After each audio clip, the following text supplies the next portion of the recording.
बात पर यकीन कर पाओगे कि 12 लोग 1 बजे रात में एक नाव में बैठकर समंदर के भीतर जाते हैं और अचानक से तूफान आता है और वो समंदर में नाव उलट जाती है और धीरे धीरे वो नाव समंदर में डूबने लगती है और डूबते डूबते पानी की गहराई मतलब कि 100 मीटर नीचे जाकर रुकती है, जहाँ पर 11 लोग तो अपना दम तोड़ देते हैं, लेकिन 12वां इंसान ये हैरिसन 3 दिनों तक एक अंडरवेयर में इतने ठंडे पानी में न खाने को था न कुछ भी था, और ये बंदा 3 दिनों तक वहाँ पर कैसे जिंदा बना रहता है और इस बंदे के साथ उस समंदर के भीतर क्या क्या होता है, कैसे कैसे ये चैलेंजेस फेस करता है। मैं इसका रियल वीडियो दिखाने की भी पूरी कोशिश करूंगा और बहुत सारी चीजें तो आपको वीडियो में आगे पता चलेंगी, इसलिए इस वीडियो को अंत तक देखना, आपको बहुत कुछ समझ में आएगा। मैं आपका ज्यादा टाइम नहीं लूंगा, बस 2-3 लाइनों में कुछ चीजें आपको समझा देता हूँ। ये जो आप मैप देख रहे हैं ये नाइजीरियन कोस्ट है, मतलब कि ये एक नाइजीरियन पोर्ट है। यहाँ पर समंदर से जहाज आते हैं जिनमें ऑयल टैंकर होते हैं, जिनमें खाने पीने का सामान होता है, वो इस पोर्ट पर आते हैं। तो इसी पोर्ट से 26 मई साल 2013 को 1 बजे रात में एक टक बोर्ड में, मतलब कि एक बड़ी सी नाव जैसी होती है, मैं टक बोर्ड का मतलब आपको आगे समझाता हूँ। तो इस टक बोर्ड में 12 लोग बैठकर समंदर के भीतर एक ऑयल टैंकर को खींचने के लिए जाते हैं। और जो ये टक बोर्ड होती है इसका काम क्या होता है कि जो समंदर के भीतर जो ऑयल टैंकर, जो बड़े बड़े शिप्स होते हैं, उनको पोर्ट तक पहुंचाना, मतलब कि जंजीरों से जकड़कर उन्हें घसीटते हुए पोर्ट तक पहुंचाना, ये काम टक बोर्ड का होता है। और पोर्ट से समंदर की गहराई में जहाज को पहुंचाना, ये काम भी टक बोर्ड का होता है। तो शायद आप समझ गए होंगे कि टक बोर्ड एक्चुअली में क्या काम करती। तो ये 12 लोग उसी टक बोर्ड में बैठकर इस ऑयल टैंकर को खींचने के लिए निकले। तो इनकी जो टक बोर्ड थी वो ऑयल टैंकर के पास जब पहुंची तो जंजीरों से इन्होंने ऑयल टैंकर को जकड़ लिया और रात का समय था तो ये लोग सब सो गए। अब इसमें जो ये हैरिसन नाम का आदमी था ये कुक था, मतलब कि वो जो 11 लोग थे उनके लिए जो खाना पीना बनाना वो काम इस बंदे का था। तो ये बंदा 5 बजे सुबह उठ जाता है। क्यों उठ जाता है? क्योंकि सबके लिए नाश्ता भी तो जल्दी तैयार करना है। तो ये नहाने धोने के लिए बाथरूम के भीतर जाता है 5 बजे सुबह। और उसी टाइम पर समंदर में एक बहुत बड़ा तूफान आता है। उसी तूफान की वजह से जो ये टक बोर्ड से जंजीरें ऑयल टैंकर से जो जकड़ी हुई थी वो जंजीरें टूट गई और जंजीरों की टूटने की वजह से टक बोर्ड को एक बहुत सा झटका लगा, जिसकी वजह से ये जो टक बोर्ड थी, मतलब कि जो ये बड़ी सी नाव थी जिसमें ये 12 लोग थे,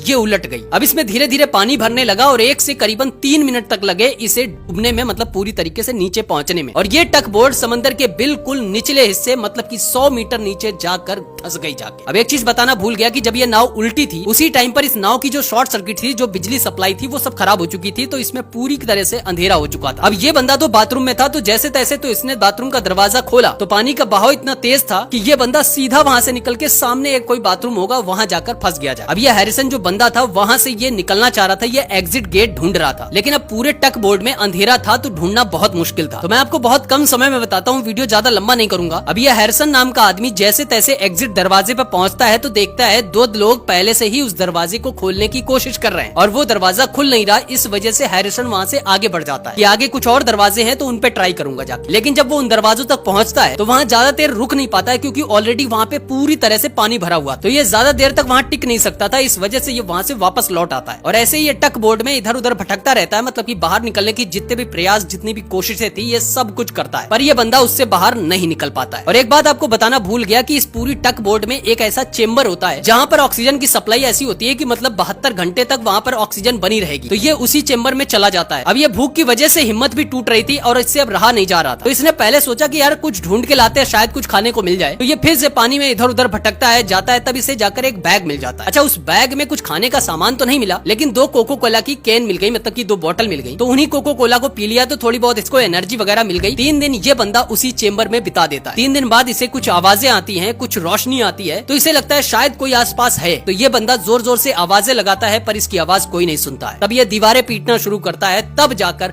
इसकी आवाज सुनी जाती है। और वो लोग जो आए थे वो बचाव दल के लोग थे, मतलब कि वो रेस्क्यूअर थे जो इन्हें बचाने नहीं बल्कि वो 3 दिन बाद तो आए थे। तो उनको ये लगा था कि यहाँ मृत पड़े होंगे तो इनके शरीर को ले जाने के लिए आए थे। इन्होंने फटाफट उसे ऑक्सीजन लगाई और ऐसे जाकर इस बंदे की जान बची। अब आप एक बात खुद सोचिए कि 12 लोग गए थे, इसमें 11 लोग नहीं अपनी जिंदगी बचा पाए, और ये बंदा हिम्मत नहीं हारा, अपनी जान बचाने के लिए कोशिशें करता रहा, सिर्फ अपनी जान बचाने के लिए हिम्मत नहीं आ रही। तो इस कहानी से हमें यही सीखने को मिलता है कि हमारी जिंदगी में कितनी भी परेशानियां आ जाएं, कैसी भी परिस्थिति आ जाए, यार हार मत मानो। अब आपको लगता है कि इस कहानी में कुछ सीखने लायक है और अगर आप शेयर करेंगे तो हो सकता है किसी की जिंदगी बदल सकती है। तो इस वीडियो को शेयर जरूर करना और अभी तक इस वीडियो को लाइक नहीं किया तो एक लाइक जरूर ठोकना। और मैं